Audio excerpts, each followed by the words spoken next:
Mpenzi mtazamaji wa Force News Tanzania, natumaini ubuheri wa afya. Karibu tena katika kipindi chetu kinachokuletea muktasari wa vichwa vya habari vikuu vilivyojitokeza katika kurasa za mbele za magazeti ya leo kutoka hapa nchini. Leo ni tarehe 14 mwezi wa 3 mwaka 2026. Na kama ilivyo kawaida yetu, tumekusogezea mambo muhimu yaliyopewa uzito kwenye magazeti ya leo, yakigusa siasa, uchumi, jamii pamoja na michezo. Mimi ni Ngonise Kahise na kukaribisha tuanze pamoja.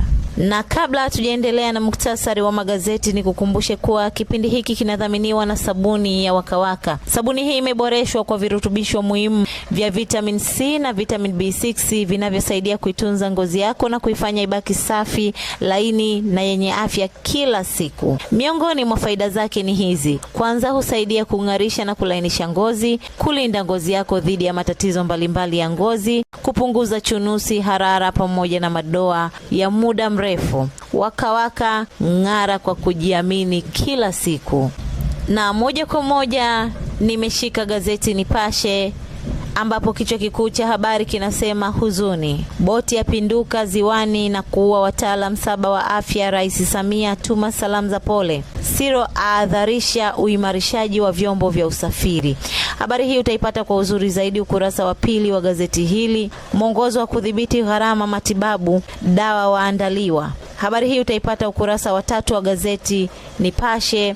Jaji mkuu ACT mjumbe UN wateta matukio ya Oktoba 29. Habari hii utaipata ukurasa wa 3 wa gazeti hili.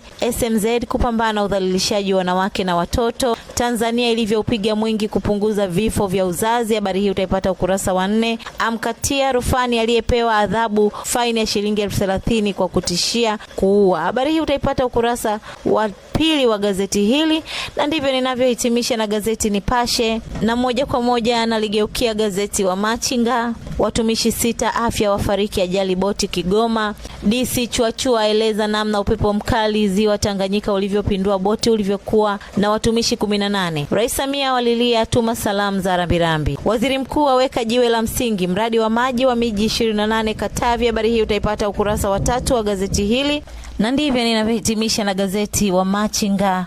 Na sasa ninaligeukia gazeti Uhuru. Tanzania kinara gharama nafuu za matibabu ni kwa nchi za Afrika Mashariki. Waziri Mchengerwa aelekeza waganga wakuu kuandika namba zao za simu mapokezi, wananchi wanapokuwa na changamoto wawapigie. Habari hii unaipata ukurasa wa pili wa gazeti hili. Rais Samia walilia watumishi waliofariki ajali ya boti Kigoma. Dr. Mwigulu aiagiza TAKUKURU kuchunguza ununuzi wa dawa. Habari hii unaipata ukurasa wa 3 wa gazeti hili. Ziara ya kiongozi za wakosha wadau. Hatima ya mama wa kambo anayedaiwa kuua mtoto Machi 31.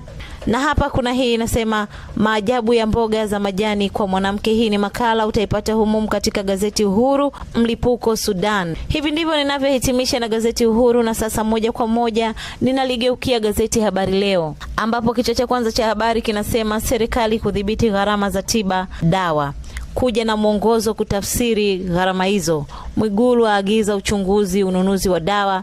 NFRA yahakikisha usalama wa chakula. Mashirika ya kimataifa yakiri kukosea ripoti uchaguzi 2025. Watanzania 7 waliorudi salama Iran waishukuru serikali. Habari hii inapatikana ukurasa wa 20 wa gazeti Habari Leo. Watumishi 6 wa afya wafa kwa ajali ya boti. Nguzo zege za anza kuzalishwa Tabora kuimarisha umeme nchini. Habari hii inapatikana ukurasa wa 4 wa gazeti Habari Leo. Na ndivyo ninavyohitimisha nalo. Na moja kwa moja ninaligeukia gazeti Mwanahabari. Samia atuma salamu za pole vifo vya watumishi Kigoma. Ni wa sekta ya afya baada ya boti walilokuwa wakisafiria kuzama ziwa Tanganyika walipokuwa wakielekea kusambaza dawa vijiji vilivyopo mwambao mwa ziwa hilo. Wengine 9 waliokolewa wanapatiwa matibabu. Habari hii unaipata ukurasa wa 3 wa gazeti hili. Dr. Mwigulu aweka jiwe la msingi ujenzi barabara Kangwira Karema kilomita 112 Katavi. Miradi sekta ya mafuta na gesi asilia ikamilike kwa wakati, amesema Dr. Matagiro. Habari hii unaipata kwa uzuri zaidi ukurasa wa pili wa gazeti hili. Megawati 50 za umeme jua kishapu za ikosha kamati ya bunge. EWURA yasisitiza umuhimu wa kuvuna kila tone la maji ya mvua. Habari hii unaipata ukurasa wa pili wa gazeti Mwanahabari. Na ndivyo ninavyohitimisha nalo. Na sasa mpenzi mtazamaji, tutazame habari za michezo katika magazeti mbalimbali, na hapa ninaanza na gazeti wa Machinga upande wa michezo. Na kutana na kichwa cha habari kinachosema Makonda anasema tumelipa gharama za kuleta AFCON 2027. Balke tunahitaji alama 3 kwa TRA United.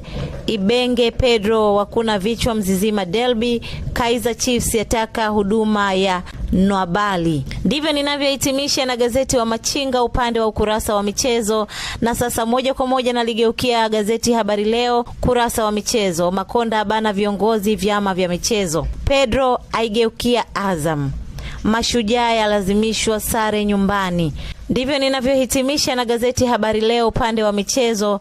Na sasa nimeligeukia gazeti Mwanahabari katika ukurasa wa michezo. Azam Yanga ngoma ya kibabe kwa Mkapa. Makonda asema tumelipa CAF gharama za kuandaa AFCON. TRA Simba kuchezwa Sheikh Amri Abed. Tadeo Lwanga anaupiga mwingi Vipers. Ndivyo ninavyohitimisha na gazeti Mwanahabari katika kurasa za michezo. Na huo ulikuwa muktasari wa vichwa vya habari vya magazeti ya leo. Kwa habari kamili, uchambuzi wa kina pamoja na taarifa nyingine zinazoendelea kujiri ndani na nje ya nchi, endelea kufuatilia Force News. Na kama ni mara yako ya kwanza kufika kwenye ukurasa huu, usisahau kubonyeza subscribe, kuwasha kengele ya taarifa pamoja na kulike na kushare video hii ili wengine wapate habari hizi muhimu. Nakumbuka kipindi hiki kimewezeshwa na sabuni ya Wakawaka. Wakawaka, ng'ara kwa kujiamini. Mimi ni Ngonise Kahise, tukutane tena wakati mwingine.